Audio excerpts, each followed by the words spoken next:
Bonjour à tous et bienvenue dans le Mag Essonne sur Sensation. Situé dans le parc naturel du Gâtinais, l'association aéronautique du Val d'Essonne, donc l'AAVE, est l'un des principaux clubs de vol en planeur en France. Et pour en parler aujourd'hui, avec nous, je reçois Éric Mercier. Bonjour. Bonjour. Vous êtes le vice-président de l'AAVE et vous êtes accompagné d'Emmanuel Pranal. Bonjour. Bonjour. Vous êtes donc membre du club d'association aéronautique du Val d'Essonne.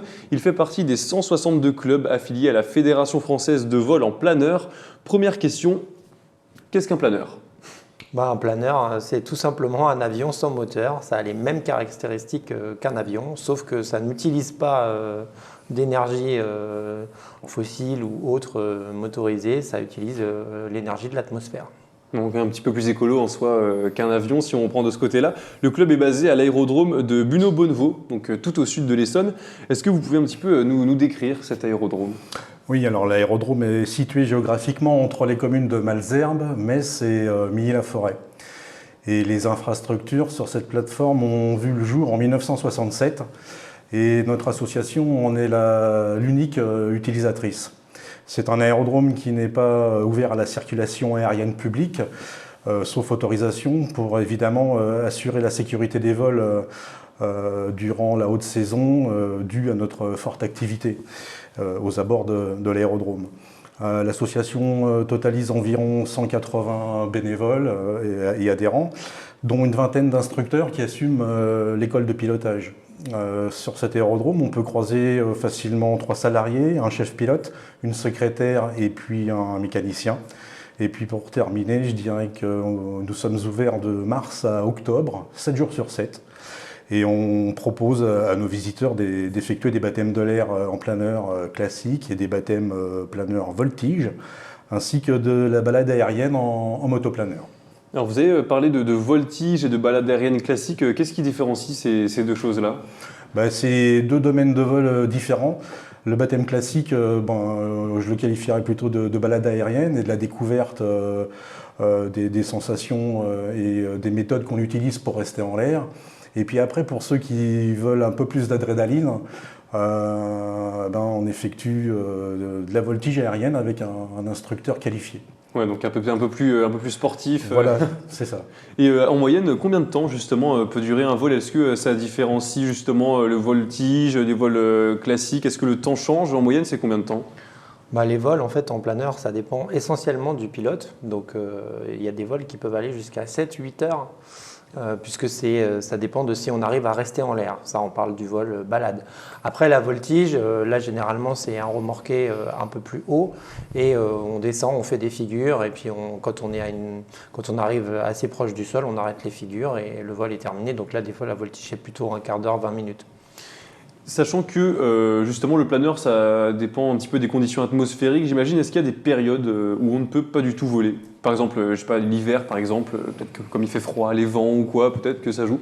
Effectivement, il y a des périodes où on ne peut pas voler parce qu'en fait le vol à voile, qui est vraiment de la voile mais en 3 dimensions, ça utilise l'énergie de l'atmosphère. Donc il faut qu'il y ait une certaine quantité d'énergie. Cette certaine quantité d'énergie, elle est plutôt de mars à octobre. Néanmoins, l'activité ne s'arrête pas parce que même si on vole pas toute l'année, il faut entretenir les machines. Donc l'hiver, en fait, on en profite pour se retrouver, faire des formations et entretenir le parc matériel, le parc, tous les outillages, etc.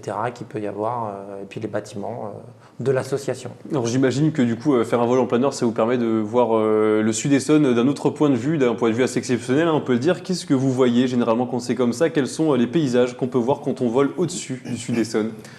Alors le parc régional du Gâtinais est fortement contrasté en couleurs avec ses champs de colza, de betteraves, de tournesol, de céréales. Il y a les bois, les forêts. À proximité, tout juste à côté, il y a la grande forêt de Fontainebleau. Et puis de l'autre côté de l'aérodrome, il y a la vallée de l'Essonne avec des étangs. Et puis par de très belles journées, quand il y a une très très bonne visibilité, on peut apercevoir facilement sur Paris la Tour Eiffel et la Tour Montparnasse.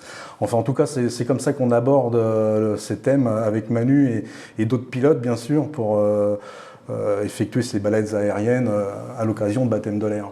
Alors tous ces vols-là, ça rentre, j'imagine, dans le cadre de vos vols découvertes, peut-être. Oui. Comment ça se passe, justement, ces vols découvertes ?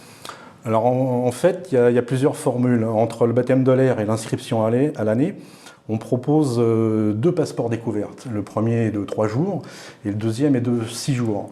Et ces journées, on peut les étaler à sa convenance et restent valables toute une saison. Et en manière générale, ça reste un bon moyen de découvrir la vie d'un club de planeurs et d'obtenir une très bonne initiation au pilotage. Et en général, c'est un bon tremplin après par la suite pour finalement faire une inscription à l'année. Alors une inscription à l'année qui peut permettre sûrement, j'imagine, de participer à vos championnats de France que vous organisez chaque année, donc de championnats de France de vol en planeur. C'est un grand moment pour vous à chaque fois cet événement-là. En quoi il consiste? Oui, c'est un grand moment et ça fait longtemps que ça dure. Ça fait déjà quelques années. La Fédération française de vol en planeur nous sollicite tous les ans pour organiser une compétition nationale. Donc elle est nécessaire pour les pilotes qui veulent obtenir une place ou conforter une place en équipe de France. Et cette année, nous organisons avec la fédération, avec la commune de Buneau-Bonnevaux, les championnats de France de vol en planeur du 19 au 25 juin en classe 18 mètres et classe libre. C'est-à-dire qu'il y a 2 catégories de planeurs en fonction de leurs caractéristiques techniques. Une classe de 18 mètres, c'est des planeurs qui ont une envergure qui n'excède pas 18 mètres. Et la classe libre, c'est des planeurs qui ont une envergure au-delà de 18 mètres, allant de 20, 22, 27, voire jusqu'à 30 mètres d'envergure. C'est sacrément grand quand même, un planeur. Oui, c'est grand, ça a des grandes ailes. La particularité d'avoir des grandes ailes, c'est pour pouvoir tenir le plus longtemps possible en l'air. Alors Emmanuel, pour parler un petit peu de vous, on reviendra sur les championnats de France tout à l'heure. Vous êtes membre du club, comment vous avez découvert, vous personnellement, le vol en planeur? Moi, le vol en planeur, en fait, j'étais intéressé par la météorologie quand j'étais petit, ce qui m'a aussi tendu vers l'aviation. Et je cherchais une aviation accessible parce que ce qui est important aussi, c'est que le vol à voile, c'est quand même l'une des aviations les plus accessibles, à la fois en termes de tarifs, puisqu'on n'a pas de moteur, donc on ne paye que le remorqué. Mais après, une fois qu'on est en l'air, peu importe le temps qu'on reste en l'air.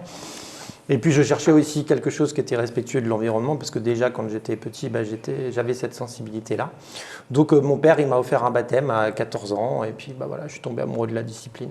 Qu'est-ce qui vous a plu justement dans cette activité? Il y a plein de choses qui plaisent, mais déjà ce qui est fantastique c'est que voler sans moteur c'est le vol à l'état pur, on fait avec les éléments, il n'y a pas de bruit. Dans les avions vous avez des casques etc. pour parler, là on peut parler librement dans la cabine de pilotage.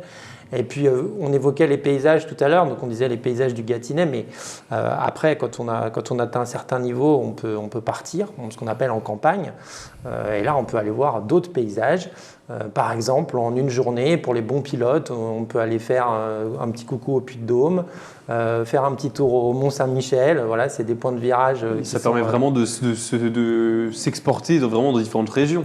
Le but du jeu du vol à voile quand on navigue en campagne, c'est de faire de la distance et c'est de faire des circuits sans moteur, en utilisant les conditions météo, en prenant les bonnes stratégies. Donc c'est ça qui est fantastique. En fait, chaque vol, c'est une aventure en planeur. Et à quelle fréquence vous volez à peu près? Environ 1 à 2 fois par semaine. Ah quand même. On essaye. Alors l'été, après, forcément, il y a des périodes de l'année, il faut faire avec le travail aussi.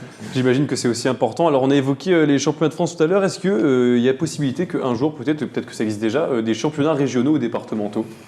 Alors, au niveau départemental, non, mais au niveau régional, oui, certainement. Et ça reste très intéressant pour un pilote qui veut découvrir l'ambiance des compétitions et des concours.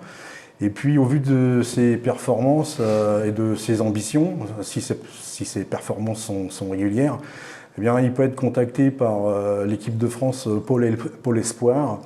Et puis, pourquoi pas intégrer par la suite l'équipe de France et approcher l'élite. Alors, est-ce que vous pouvez très brièvement nous donner le prix d'une adhésion dans votre club, très brièvement? Oui, alors brièvement, ça va être le premier tarif, donc le premier forfait. Pour un moins de 25 ans, c'est le forfait Bienvenue qui est à 850 €. Il faudra rajouter à cela une cotisation club, une assurance fédérale. Donc pour 1 200 €, on est déjà inscrit. Après, il faudra rajouter 30 € de remorqué pour chaque mise en l'air. Et on peut trouver, j'imagine, toutes ces infos sur votre site internet aave.fr. Merci beaucoup Eric et Emmanuel d'avoir été avec nous pour cette émission qui est disponible comme d'habitude en podcast audio et vidéo sur notre site internet et application Radio Sensation.